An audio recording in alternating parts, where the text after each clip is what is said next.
नमस्कार सभी धनु राशि के दोस्तों, आपका हार्दिक स्वागत व अभिनंदन करता हूं आज के हमारे इस विशेष वीडियो में। आज हम आपसे बात करेंगे धनु और मीन, यानी कि दो राशियों के बारे में चर्चा करेंगे। अभी डिस्प्ले में आपको धनु राशि दिखाई दे रही होगी कि आखिर आपके लिए कैसा रहने वाला है दिसंबर 2024। वीडियो को पूरा सुने, अंत तक सुने, बहुत कुछ सीखने को, समझने को प्राप्त होगा। यदि आप अपना हस्तलिखित वार्षिक राशिफल बनवाना चाहते हैं जनवरी से लेकर और दिसंबर 2025 तक का, तो उसके लिए भी आप हमें संपर्क कर सकते हैं। दोस्तों, अब विषय उठता है कि धनु राशि और मीन राशियों को इसलिए मैंने कंबाइन किया क्योंकि दोनों ही राशियों की जो लॉर्डशिप है वो देवगुरु बृहस्पति के पास होती है और गुरु महाराज आपकी राशि के लॉर्ड हैं और वृषभ राशि के अंदर विराजमान हैं। तो आप देख सकते हैं कि आपको गुरुदेव यहाँ बैठे हुए नजर आ रहे होंगे वृषभ राशि में, और ये है आपका 9 नंबर धनु राशि। अब ऐसी स्थिति में आपका क्या कहता है व्यक्तित्व, क्या कहता है आपका मान सम्मान, और कौन सी वो 5 महत्वपूर्ण बड़ी भविष्यवाणियाँ होंगी जो आपकी राशि से ताल्लुकात रखेंगी, यानी कि 5 बड़ी भविष्यवाणियाँ। तो आइए शुरुआत करते हैं और सबसे पहले आपसे बात करते हैं आपके कैरियर की। दोस्तों, समय ऐसे ही निकल जाता है, पता ही नहीं चलता। अब देखिए, ये अंतिम महीना दिसंबर 2024, फिर एक नए वर्ष में हम प्रवेश करेंगे 2025 में।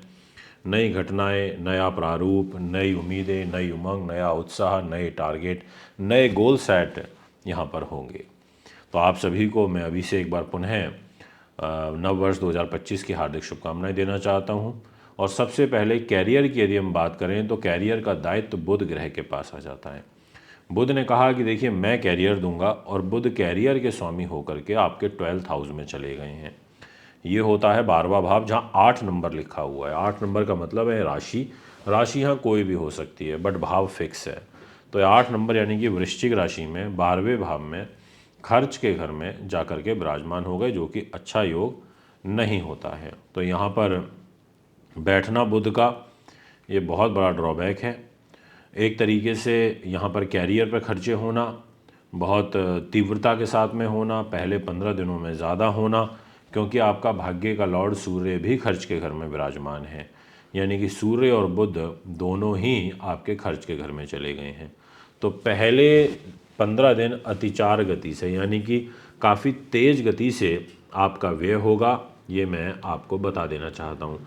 तो इस बात को आप ज़रूर ध्यान रखिएगा और विशेष रूप से सरकारी नौकरी में अलर्ट रहिएगा। जो लोग कंप्यूटर साइंस का, गणित का, आईटी का वर्क करते हैं, सॉफ्टवेयर ऐप डिज़ाइनर हैं, वेबसाइट डिज़ाइनर हैं, ऐसे तमाम लोगों को बहुत सावधानी के साथ कार्य करना चाहिए, ये मैं आपसे कहना चाहता हूँ। दोस्तों, इतना ही नहीं, इसके अलावा मैं आपके फाइनेंस की भी बात करना चाहूँगा। और वो देखिए, एक प्लस पॉइंट आपके लिए ये है कि आपका जो शुक्र है वो इधर फाइनेंस के घर में बैठा हुआ है, और ये रहेगा शुक्र यहाँ पर 2 दिसंबर से लेकर के और 28 दिसंबर तक इस 10 नंबर राशि के अंदर, यानी कि पैसे के घर में, परिवार के घर में। और जो शुक्र के पास दायित्व तो आ रहा है वो आ रहा है लाभ स्थान का, यानी कि ये जो 7 नंबर लिखा है ये लाभ का स्वामी होकर शुक्र इधर रहेगा। इसका मतलब ये हुआ, और साथ में रोग का भी स्वामी होगा, यानी कि बीमारियों पर तो पैसा खर्च होगा ही, परंतु आपको लाभ भी आता रहेगा।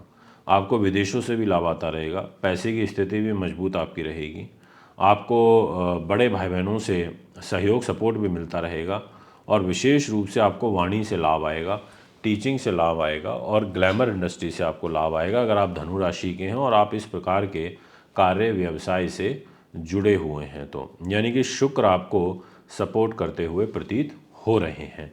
इसके अलावा शुक्र ग्रह 28 तारीख तक यहाँ रहेंगे, तो बहुत अच्छी बात है। 28 के बाद 29, 30 और 31 दिसंबर, यानी कि ईयर एंड, तो शुक्र की और शनि की युति बनेगी यहाँ पर तीसरे घर में, और पैसे का जो लॉर्ड है वो शनि ही है। तो शनि शुक्र के इकट्ठा होना ये और ज़्यादा अच्छा होता है। तो यानी कि जाते हुए वर्ष में आखिरी के कुछ दिनों में आपको आर्थिक रूप से विशेष लाभ पहुंच सकते हैं, ऐसा आपकी ग्रह स्थिति गोचर के अनुसार बनती हुई नज़र आ रही है। मैं आपसे बात करना चाहूँगा इस विषय को और आगे बढ़ाते हुए, और वो ये रहेगा कि जो आपका मान सम्मान का घर है वो देवगुरु बृहस्पति के पास है। गुरु ने कहा कि मैं मान सम्मान को संभालूंगा, मेरे पास मान सम्मान है। और गुरु आपके व्यक्तित्व मान सम्मान को लेके छठे भाव में बैठे हैं। छठा भाव होता है रोग का, चोट का। तो गुरु छठे भाव में जाएगा तो शुगर की बीमारी का खतरा उत्पन्न करेगा। आपको हेल्थ रिलेटेड प्रॉब्लम यहाँ पर परेशान कर सकती हैं। आपको थोड़ा ध्यान रखना पड़ेगा, क्योंकि केतु की जो 9th दृष्टि रहेगी वो भी यहाँ पर रहेगी गुरु के ऊपर, रोग स्थान के ऊपर रहेगी। तो ऐसे में कोई ऑपरेशन, सर्जरी या कोई शुगर, आंतों में प्रॉब्लम होना, या कोई लीवर किडनी रिलेटेड, पीलिया रिलेटेड ऐसा कोई रोग होना, इन चीज़ों का आपको ध्यान रखते हुए यहाँ पर चलना होगा। यदि बात करी जाए आपके सुख साधनों की, तो ये दायित्व आ जाता है देवगुरु बृहस्पति के पास। गुरु महाराज ने कहा कि मैं यहाँ पर संभालूंगा सुख सुविधाएं, और वहाँ राहु विराजमान है पहले से चतुर्थ भाव में, और गुरु यहाँ बैठे हैं। यानी कि सुख सुविधाओं से आपको कोई ज़्यादा विशेष लाभ मिलते हुए नहीं दिखाई दे रहे हैं। यानी कि आपको कुछ न कुछ चैलेंजेस, परेशानियाँ फेस करनी पड़ सकती हैं, ऐसा योग मुझे यहाँ पर दिखाई दे रहा है। यदि बात करी, और इसके अलावा मदर की हेल्थ का विशेष रूप से आपको ध्यान रखना चाहिए। बात करी जाए यदि यहाँ पर आपके 5th हाउस की, बुद्धि उन्नति, नीति शास्त्र विद्वानता की, कॉम्पिटिटिव एग्ज़ाम्स की, आपके प्रेम संबंधों की, मनोरंजन की, डीप थिंकिंग की, तो मंगल के पास जिम्मेदारी आ जाती है। और मंगल खुद नीच के हैं। इसका मतलब मंगल ग्रह आपको ज़्यादा सपोर्ट नहीं करेंगे, और मंगल 6 दिसंबर से वक्री भी हो जाएंगे कर्क राशि में, यानी कि नीच भी और प्लस वक्री भी, और किधर, अष्टम भाव में। तो ऐसी स्थिति में आपको थोड़ा ध्यान रखना है, योजनाबद्ध तरीके से कार्य करना है। मंगल के नीच होने के कारण आपके खर्चे अधिक होना, एजुकेशन में लाभ कम मिलना, और मेहनत अधिक करना, प्रयास ज़्यादा करना, उसके कंपैरेटिवली रिजल्ट कम मिलना, बच्चों से कष्ट होना, गर्भवती महिलाएं विशेष रूप से ध्यान रखें, ये मैं आपसे कहना चाहूँगा। बात करते हैं दाम्पत्य जीवन की। कोई विशेष लाभदायक तो नहीं दिखाई देता। मैरिज लाइफ में कुछ ना कुछ कलह, कलेश, परेशानी यहाँ पर बनी रहेगी, ये भी मैं आपसे कहना चाहूँगा। और इसके अलावा आपका जो मैंने शुरू में ही बताया था कि भाग्य स्थान का स्वामी सूर्य, वो पहले 15 दिन खर्च के घर में है, तो भाग्य से पैसा आपके ज़्यादा खर्च होगा। बट 16 तारीख से लेकर के मंथ एंड तक आपका सूर्य खुद आपकी राशि में, धनु में आके बैठेगा। आपका उत्साह को बढ़ाएगा, आपके व्यक्तित्व को बढ़ाएगा, आपके प्रभाव को तो बढ़ाएगा ही, आपकी लोकप्रियता को बढ़ाएगा। यानी कि व्यक्तित्व, मान सम्मान और भाग्य ये प्रबल होंगे। तो भाग्य के अनुरूप इस महीने 16 तारीख के बाद दिसंबर में आपके कार्य सिद्ध हो सकते हैं। अब मैं वो 5 भविष्यवाणियाँ करना चाहता हूँ आपकी राशि के स्वामी देवगुरु बृहस्पति से जुड़ी हुई। गुरु महाराज आपकी राशि के लॉर्ड होकर के छठे भाव में बैठे हुए हैं। पहली भविष्यवाणी ये है कि जो लोग टीचिंग के फील्ड में हैं, उन लोगों को, आध्यात्म के फील्ड में हैं, ऐसे लोगों को ध्यान और सावधानीपूर्वक कार्य करना होगा। दूसरा ये है कि जिनको शुगर का रोग लगा हुआ है, उन लोगों को विशेष ध्यान रखना होगा।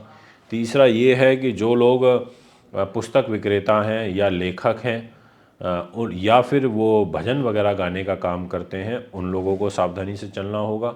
चौथे नंबर पर मैं ये कहना चाहूँगा कि विशेष रूप से जो लोग हल्दी का, केले का, पपीते का, फ्रूट्स का यानी कि ऑरेंज यानी कि संतरे का, मौसमी का, ऐसी चीज़ों का कार्य व्यवसाय करते हैं फ्रूट्स रिलेटेड, उन लोगों को भी यहाँ पे ध्यान रखना होगा। 5वीं भविष्यवाणी है कि जो लोग विशेष रूप से सेंटर ऑफ अट्रैक्शन बन के रहते हैं, यानी कि जो लोकप्रियता बहुत ज़्यादा है, उन लोगों को पहले 15 दिन अपने शत्रुओं से अलर्ट रहना पड़ेगा। दोस्तों,